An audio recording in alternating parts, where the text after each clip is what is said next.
Edit. I'm Lindsay, professor of music, and this is the 12th video in my series on the basics of classical harmony and counterpoint. In this video, we'll explore what's known as non-chord tones.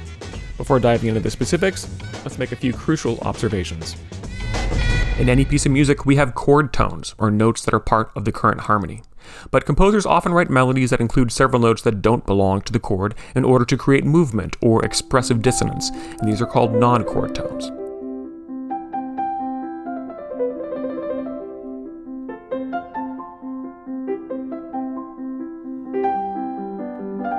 And our interest in them is going to involve a careful look at how they're prepared and how they resolve back to a chord tone or a tone in the harmony. Let's take, for example, the Rodgers and Hammerstein classic, My Favorite Things. Let's look closely at the chord labels for the first 4 bars and compare them to notes in the melody.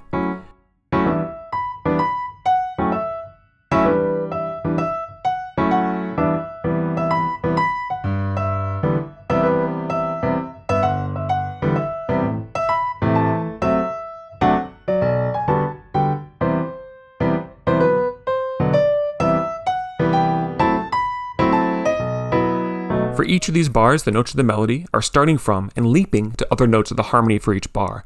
E and B are both in the E minor 7 chord, F sharp and E are both in the F sharp minor 7 chord. But look at what starts to happen in bar 5. We're supposed to play a C major 7 chord for 4 bars, but then, oops, we play an F sharp a couple of times in here. Maybe that's a mistake, how embarrassing, but in bar 9, we are told that we're supposed to harmonize an E to B with a single A minor 7 chord, even though we leapt up to a B, which is going to further emphasize that B, and that's not even a note that's in the A minor 7 chord. Same with the next bar, we start the bar on an E, we leapt to it even, which is going to even further emphasize it, and it's on a downbeat. We're supposed to be harmonizing the melody here with a D7 chord. Why are we leaping and metrically emphasizing E? It just keeps happening until we reach the cadence. So is this chaos? Is this bad songwriting? Or is this intentional? Each of these circled pitches are called non-chord tones because they're including pitches that aren't factored into how we analyze the harmony for the moment. Why would we do this? Why would a composer use them? Well, let's consider what would happen if the melody didn't have them here and we were only sticking to chord tones.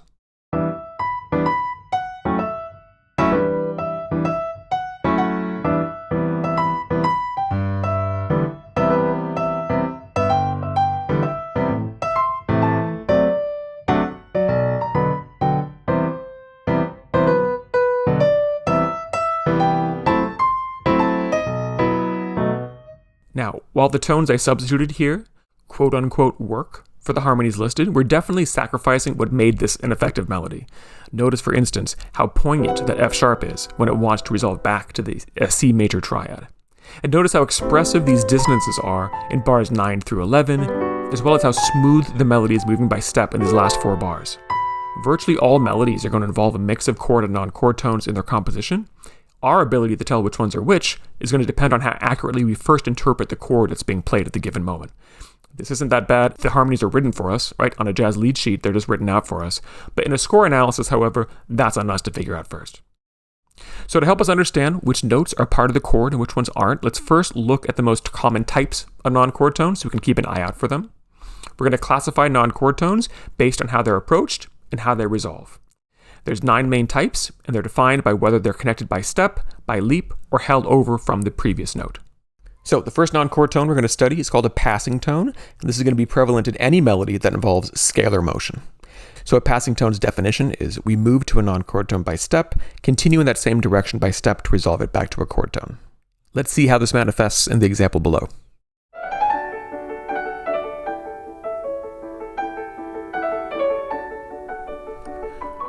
So let's figure out what harmonies we have involved here.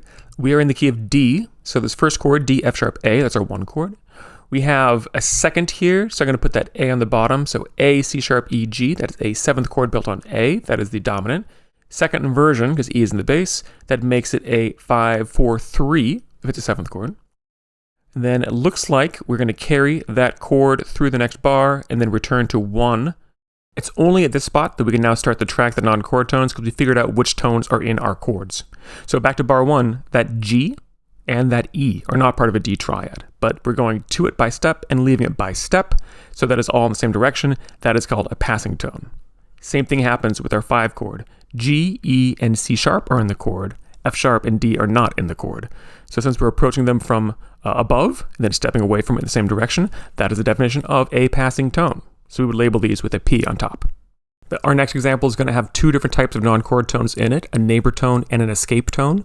A neighbor tone, like a passing tone, will involve stepping in one direction to a tone outside the chord, but instead of walking up in the same direction to the next chord tone, we're going to just come right back down to where we started.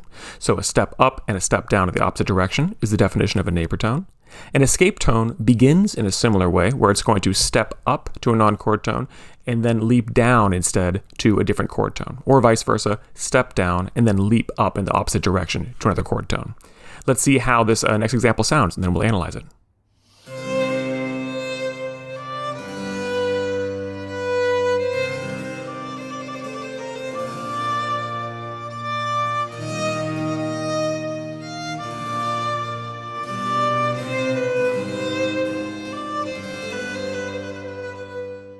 So lovely.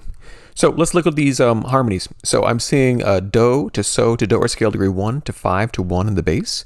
And in the violin solo, I see do to T to do or scale degree 1, 7, 1, those first 3 bars. So that to me seems very tonic, dominant tonic harmony for the first 3 bars. An interesting thing happens in the next 3 bars where we have C natural, F, and then C natural again. This is another flirtation with modulation, but instead of modulating, like we introduced in a previous video, this is called tonicizing. So this is a brief tonicizing of F major, the relative major. Remember our relative keys? And so the relative major is going to give us a dominant, tonic, dominant of F. So I will notate it here with a line to show that that is a 5-1-5 in the key of our major 3. And then that C sharp is reintroducing our leading tone. Let's go ahead and say this is a 5-6, back to 1, we go to flat 6 on the B flat, and then it goes to A, and that is our half cadence there on the dominant. And that was a flat 6 beforehand. So now that we know what the harmonies are, let's take a look at what the melody is doing. We start off in the very beginning with that scale degree 1 in both voices. We go up to E, that's not part of our 1 chord, and then we leap away from it, right? So what did we call this? When we step up in one direction, and then leap out of that non-chord tone to the chord tone of the next bar. Notice that we can have the chord tone, we changed chords, right? We went to a 5 chord, and that C sharp is in the 5 chord. So this counts as a non-chord tone leaping to a chord tone. It doesn't mean that we had to leap back to a D minor. Just keep that in mind. So if we go along, C sharp is in the 5 chord. The next bar, D's, they're both in the 1 chord. That C beneath is not in the chord. We approached it from above and then went back in the opposite direction by step. So that is a neighbor tone. As we continue on, the same kind of pattern appears. We have discovered the Shyamalan twist. E and C are in that C chord. F and F are in that F chord. G, once again, we've stepped to it. That is not in the chord, but then we leap away to a chord tone back on C the next bar. So step up to an on chord tone and leap back to a chord tone, escape tone again. Followed by another instance of D to C sharp to D, that neighboring motion. Followed by another escape tone before we get back to C sharp is another pairing of neighbor to escape tone. So thus far we've talked about passing tones, neighbor tones, and escape tones. We've got 6 other types of non-chord tones to continue discussing, and we'll talk about that in our next video.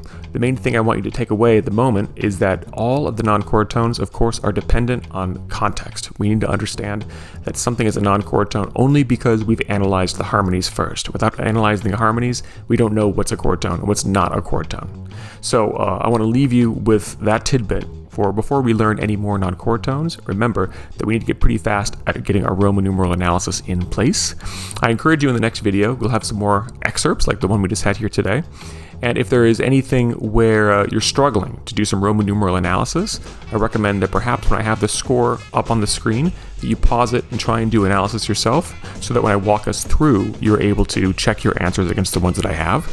The examples are going to get a little trickier as we go on. If you feel like you're confident, moving on. I'll see you in the next video.